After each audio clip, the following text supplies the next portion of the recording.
Bonjour à tout le monde. Et Que la paix, la grâce de Dieu nous accompagne. Le dimanche passé, nous avons eu à parler de la vie de l'apôtre Paul. Et on a compris beaucoup de choses concernant Paul. Quelqu'un qui a servi le Seigneur dans la fidélité. Et il a amené beaucoup de personnes à Christ. Et il a encadré beaucoup de leaders dans le domaine du chrétianisme. Ce matin, nous allons parler de Jean-Baptiste. Du moment, nous avons eu à parler des disciples de Jésus-Christ. Et y compris même Paul aussi. Et il est important aussi de parler de Jean-Baptiste. Pour cela, nous allons lire dans Matthieu chapitre 3. Les versets 1 au verset 12.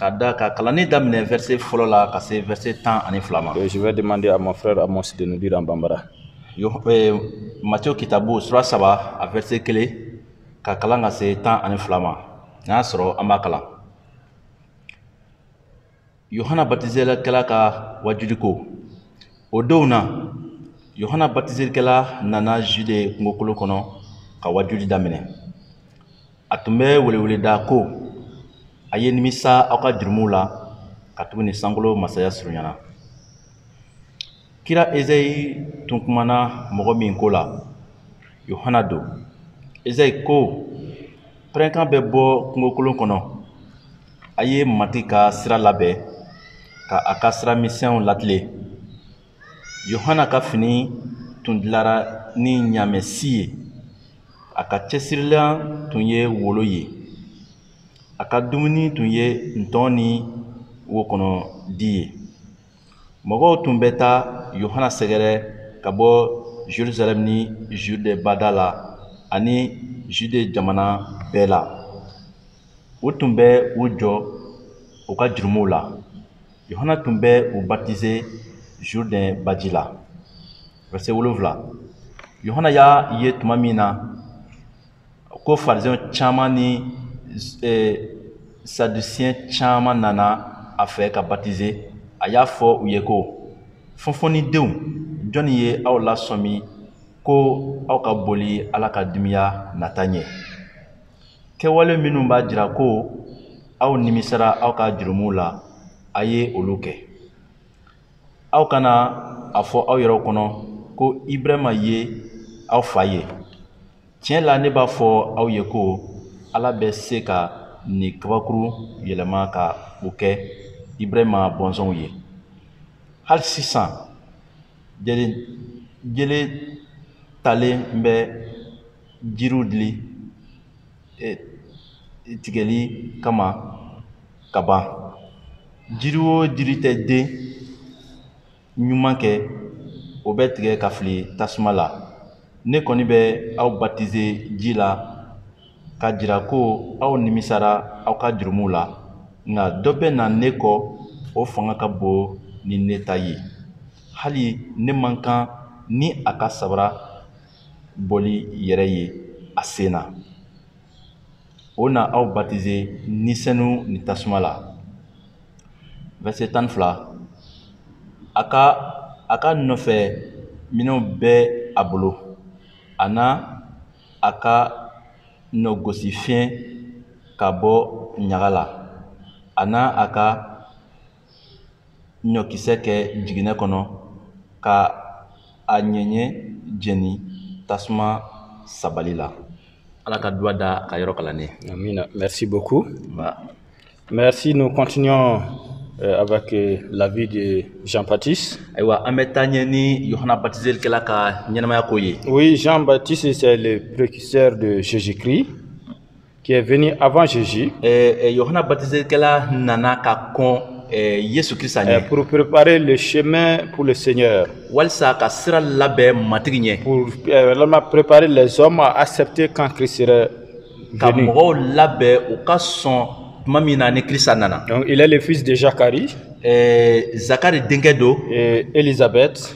Ani Elisabeth. Et ses parents sont les descendants de Aaron. Ani Aaron Bonzondo. Oui, sa maman Élisabeth était stérile. Awo abamuso ni we Elisabeth ye ale kun tɛ den sɔrɔ. Et les parents étaient avancés en âge. Ani a masaw o siw tun janfara. Mais ils ont demandé à Dieu de les donner d'enfants. Nga o y'a ɲini Ala fɛ ko a ka den di u ma. Et Dieu a répondu à leurs prières. Ani Ala sɔnna u ka delikanw ma. Et en leur donnant Jean aussi. Ani ka Yohana di u ma. Oui, mes amis, c'est important. Dieu est le Dieu de miracles. Qui répond à nos prières aussi. Et c'est ainsi qu'il a répondu à la prière de Zacharie et d'Élisabeth. En leur donnant l'enfant du nom de Jean. Oui, selon les informations que nous avons concernant Zacharie. Zacharie était à Jérusalem. Il était au service du temple. Qui s'occupait de l'entretien du temple. Et mettre de l'encens pour bonne odeur aussi. Je suis convaincu actuellement ce temple est devenu une église. Et qui appartient à l'église orthodoxe. Mais Zacharie était là-bas, il a fait son temps aussi. Et Dieu les a bénis, et il les a bénis dans plusieurs domaines aussi. Oui, c'est les parents vraiment qui craignaient Dieu. Et Dieu a vraiment exaucé à leur prière aussi. En leur donnant cet enfant, Dieu lui-même qui a choisi le nom de Jean. Donc Jean réellement c'était un Nazarien. Nazarien, c'est comme quelqu'un qui est déjà choisi étant même au sein de sa maman. Et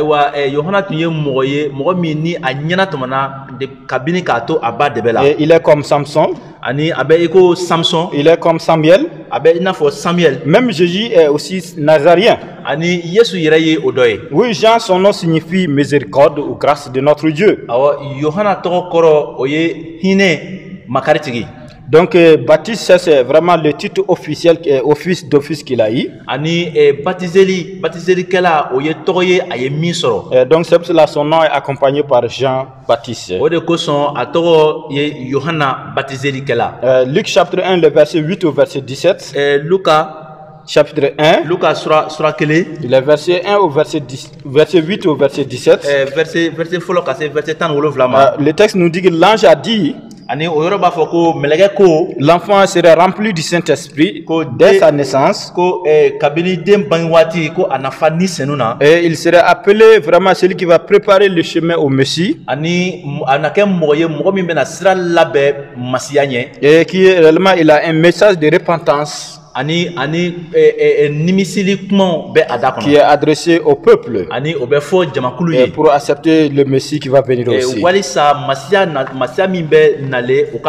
Oui, effectivement, Jean a fait son temps. Il a vécu et il a travaillé dans la fidélité et dans la joie aussi. Notons 4 vérités qui concernent Jean-Baptiste. La première des choses, les 4 évangiles dans le Nouveau Testament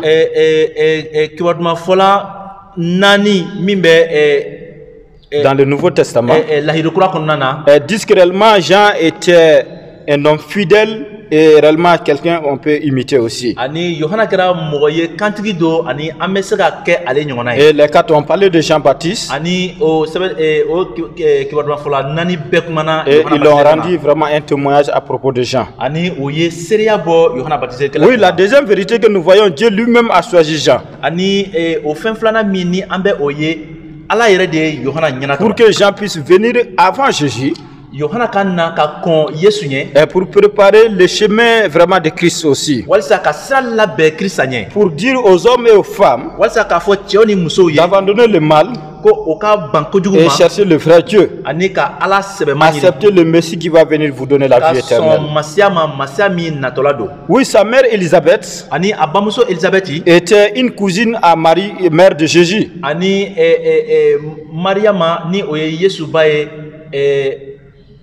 Élisabeth était une cousine à Marie, une parente à Marie qui est mère de Jésus. Donc il y a 6 mois d'écart entre Jean et Jésus. Donc Jean est né 6 mois avant Jésus. Et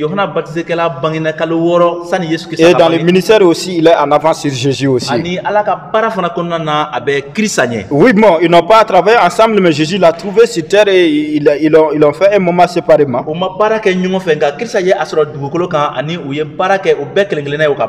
Donc la troisième des choses que nous voyons, c'est celui qui prêchait dans le désert. Et le prophète Ésaïe nous dit que réellement il a appelé la voix qui crie dans le désert. Et c'était sa vocation, l'appel qu'il a reçu de l'Éternel.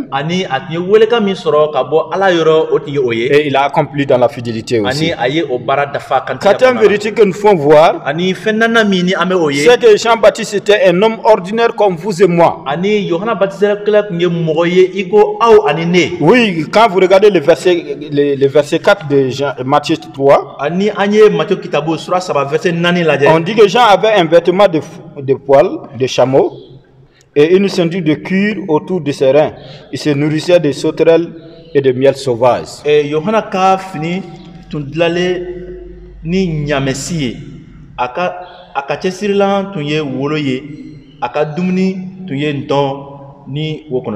Donc c'était une personne ordinaire comme nous. Et il mangeait comme nous. Et son habillement aussi c'était comme nous. Même actuellement nous habillons même plus que Jean. Et notre nourriture même plus que Jean, pour Jean aussi. Donc c'est une personne vraiment ordinaire. Mais Dieu l'a utilisé pour préparer le chemin du Seigneur. Quel est ton talent? Quel don que tu as reçu de Jésus? Est-ce que tu l'appliques? Est-ce que je la mets au travail, au service du Seigneur? Pour bien comprendre qui est Jean-Baptiste, nous allons essayer de voir 4 choses. 4 éléments qui réellement nous font comprendre que Jean lui-même a fait cela pendant son ministère sur la terre. La première des choses, Jean a parlé de la repentance. Oui, mes amis, c'est important. Nous avons compris que quand on a parlé de la vie de Paul, Paul lui-même a parlé de la repentance. Les apôtres ont parlé de la repentance. Jésus-Christ lui-même a parlé de la repentance. Que nous devons abandonner notre vie ancienne, venir à Jésus et avoir une vie nouvelle avec Christ. Le verset 2 nous dit, Jean disait, répandez-vous car le royaume des cieux est proche. Donc Jean a mis l'accent sur la repentance aussi. La repentance est le changement radical de la pensée, du cœur, du comportement pour suivre Jésus. En parlant de Paul, nous avons parlé de ces choses aussi. Oui, comme Jean, Jésus-Christ lui-même a parlé de la repentance. Dans Matthieu 4, le verset 17, Jésus dit, le verset 17, Jésus dit, répentez-vous car le royaume des cieux est proche. Oui, les apôtres aussi ont parlé de la repentance. Quand vous lisez dans Actes chapitre 2, le verset 38, 38, Jean-Pierre dit, répentez-vous, que chacun de vous soit baptisé au nom de Jésus-Christ. Mes amis, c'est important. Oui, Paul même a parlé de la repentance au roi Agrippa dans Actes chapitre 26, le verset 20.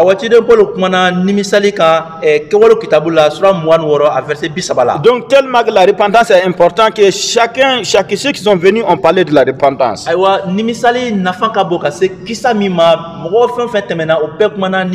Quelle sorte de message que tu as? Et quelle sorte de message que j'ai aussi?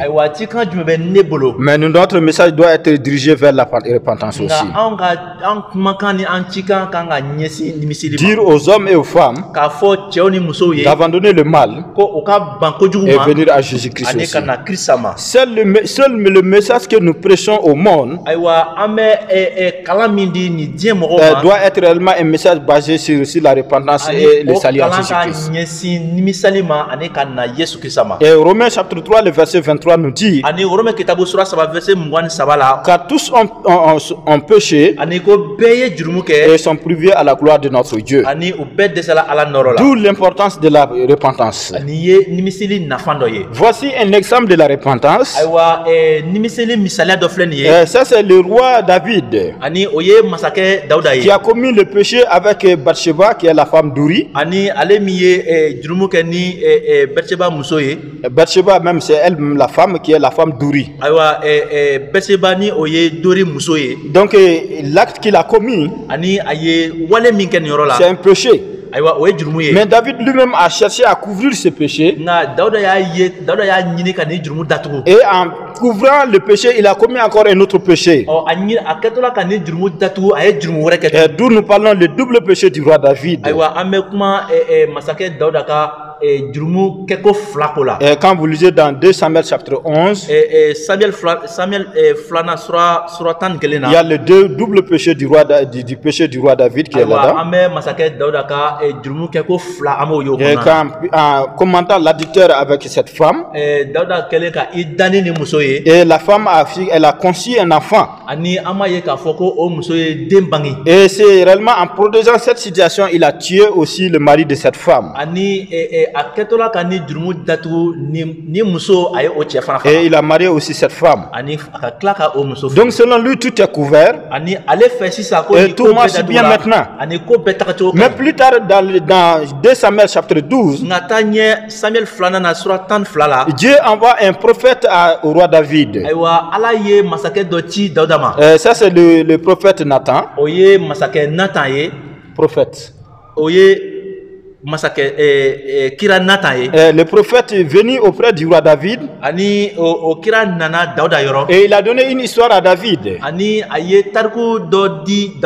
Il dit à David, dans une ville ou dans un village, et il y avait deux personnes, quelqu'un qui était très riche, qui avait toutes choses et qui avait beaucoup d'animaux. Mais il y avait aussi un pauvre aussi dans ce village qui n'avait rien, mais par grâce il avait qu'une seule brebis. Mais on dit que dans ce village, il y a eu un étranger qui est venu chez les riches. Le riche, au lieu de prendre un de ses animaux et accueillir son étranger, et il est parti retirer la seule brebis que le pauvre avait.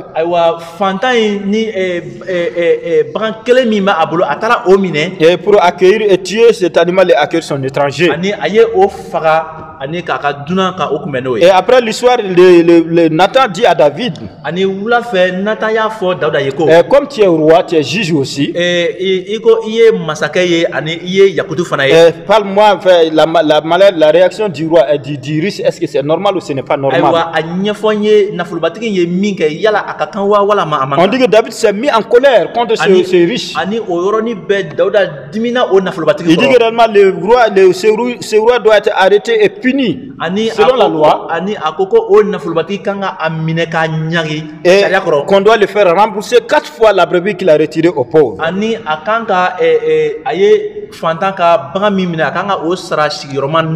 Et Nathan dit que maintenant, selon toi, qui est ce riche même? Et il a beaucoup réfléchi et il a compris que c'était lui. Le riche, c'était lui. Et le pauvre, c'était Uri qui était dans son service comme dans l'armée. Et David a compris le péché qu'il a commis. Ce n'est pas caché devant Dieu. Et ainsi, il a demandé pardon en pleurant devant le roi, devant le prophète. Et Dieu l'a pardonné. Mais il faut comprendre les conséquences l'ont suivi aussi. Donc nous ne devons pas s'amuser avec le péché aussi. Dieu peut nous pardonner. Il y aura beaucoup de conséquences à ce niveau aussi. Oui, tout croyant ou croyante qui ne parle pas du péché de l'homme ou qui ne parle pas de la repentance ou qui ne parle pas la foi en Jésus-Christ pour le salut, donc réellement cette personne n'est pas fidèle au Seigneur Jésus. Et si nous sommes fidèles à Jésus, et nous devons parler de Jésus aux autres aussi. Et nous devons parler de la repentance aux autres aussi. Donc c'est ainsi que Jean a parlé de la repentance pendant son ministère. Oui, la deuxième des choses qu'il a parlé pendant son ministère, il a parlé du royaume des cieux. Le verset 2, la deuxième partie, nous que car le royaume des cieux est proche. Il demande aux gens de se repentir en leur parlant que le royaume des cieux est proche aussi. Jésus lui-même à son temps, il a parlé à son ministère plein pendant les 3 ans, il a parlé du royaume des cieux. Les apôtres ont parlé vraiment du royaume des cieux aussi. Oui, Paul aussi a parlé du royaume des cieux. Et quelle sorte de message que tu as? Est-ce que tu parles de la repentance, tu parles du royaume des cieux, ou tu parles d'autre chose? Oui, notre foi en Jésus-Christ c'est pour nous amener au ciel. Donc il faut enseigner toute personne qui accepte Jésus-Christ, ils ont l'espoir et l'assurance que nous serons avec Jésus pour toujours. Et c'est pour nous dire que nous avons l'assurance de notre salut. Et nous serons avec Christ pour toujours aussi. Donc réellement c'est pour cela Jean aussi a parlé de ces choses.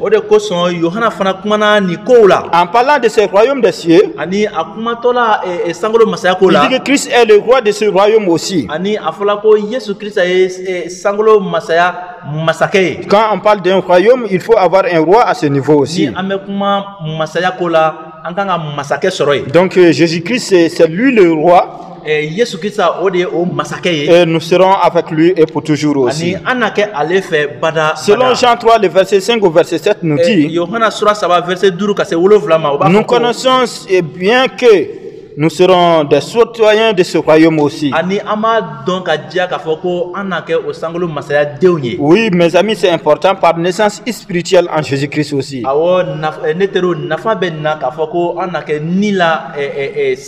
Dieu a préparé le royaume pour chaque personne. Et c'est pour cela que nous devons dire à tout le monde, venir à Jésus et que soyons ensemble au ciel et pour toujours. Colossiens chapitre 3 verset 1 au verset 3 nous dit, c'est la lettre de Paul, et nous encourage de chercher les choses d'en haut et non celles de ceux qui sont sur la terre. Oui, avoir des choses sur la terre c'est bien, mais les choses d'en haut sont meilleures que ceux qui sont en bas. Oui, Philippiens 3, le verset 20 au 21, Jésus-Christ déclare que notre corps sera transformé d'être des corps glorieux pour la vie éternelle. Oui, mes amis, c'est important. Oui, Jean a parlé de la repentance. Et il a parlé aussi le royaume des cieux qui est le paradis aussi. La troisième des choses qu'il a parlé pendant son ministère, il a présenté Jésus-Christ comme le seul Seigneur et Sauveur aux hommes.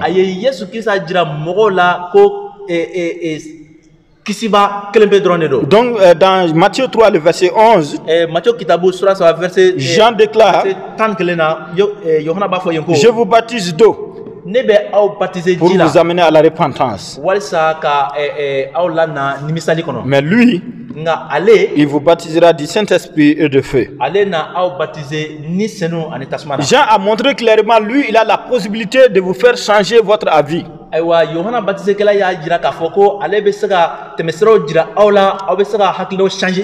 vous dire que réellement le chemin que vous êtes là à suivre, ce n'est pas le chemin convenable. Et voici celui qui peut vous amener auprès du Père Céleste. Et celui qui peut vous donner la vie éternelle qui est le paradis. Et c'est ainsi que Jean a rendu témoignage de Jésus-Christ aussi. Jean a enseigné fidèlement dans l'amour, avec ferveur, avec joie et avec ardeur aussi. Est-ce que nous enseignons avec joie? Est-ce que nous sommes zélés pour l'enseignement de la parole de Dieu? Jean a rendu témoignage de Jésus-Christ. Jean 1, le verset 15. Il dit que celui qui vient après moi m'a précédé. Parce qu'il était avant moi aussi. Donc Jean a déclaré clairement Jésus était le premier. Et la Bible dit qu'il est l'alpha et l'oméga. Et il est le commencement et la fin aussi. C'est lui qui a créé toutes choses. Et en dernière minute, il sera le juge pour terminer toutes choses aussi. Mes amis, c'est important. Jean a fait cette déclaration. Et il a dit, il nous a dit clairement que Christ est l'agneau de Dieu. Et qui ôte le péché du monde. Toi qui vis dans le péché, moi qui vis dans le péché, nous devons plus derrière Jésus-Christ qui nous pardonne. Non seulement il nous pardonne, et il nous donne la vie éternelle aussi. Oui, Jean a présenté Christ publiquement comme le Messie et le seul sauveur.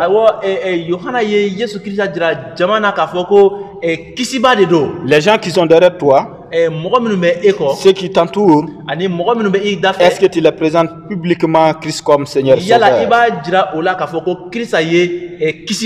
Et Jean a montré à ces gens que réellement Jésus seul peut leur donner la vie éternelle.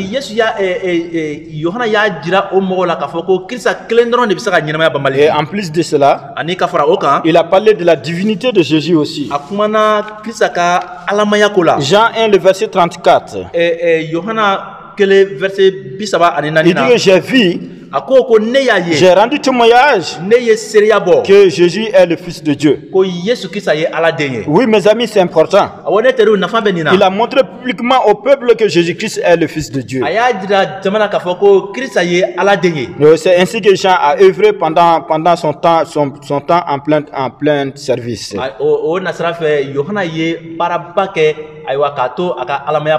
Donc la dernière des choses que nous faut retenir, oui, dans son service, il a été fidèle. Et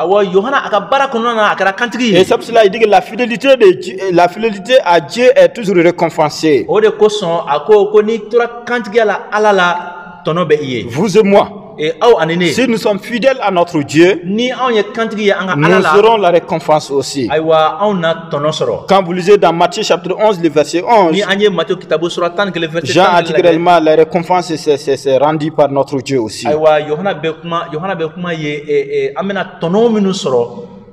Jésus-Christ lui-même a rendu témoignage de Jean-Baptiste. Il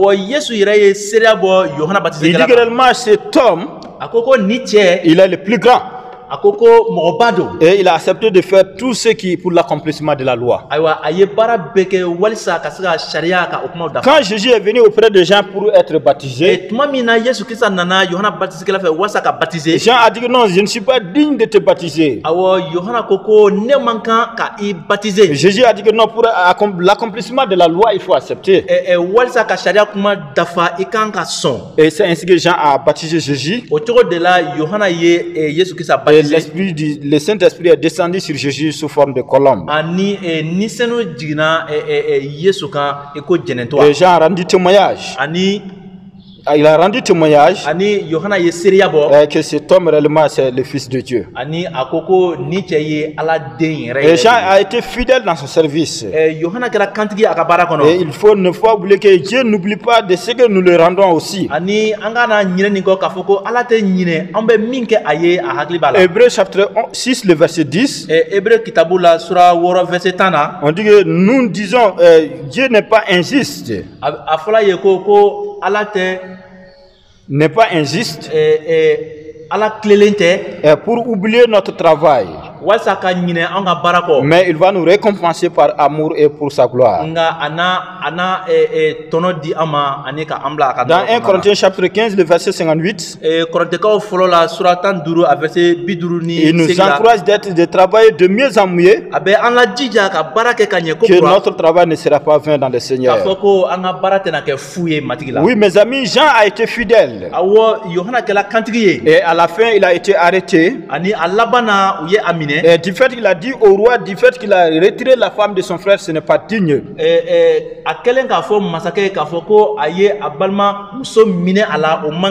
Et cela n'a pas plu au roi et il a arrêté Jean.